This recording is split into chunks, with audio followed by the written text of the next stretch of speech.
Cops, what's the worst thing you've seen another officer do? One of my partners was driving around a police car while off duty, and he was using the car's sirens to drive over the speed limit. He luckily didn't see that I had spotted him, and after he drove by I decided to tail him from a distance. I was on duty at the time in a very safe neighborhood and it was a boring day, so I had nothing better to do anyway. I eventually followed him into a movie theater, where I saw him get out of the car while chugging a can of beer.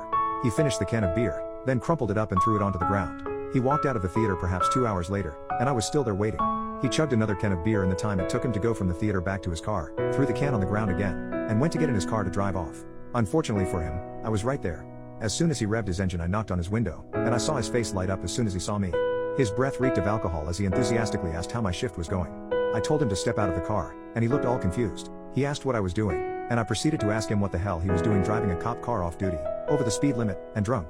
He apologized and said he just needed to de-stress and told me he'd be more careful next time.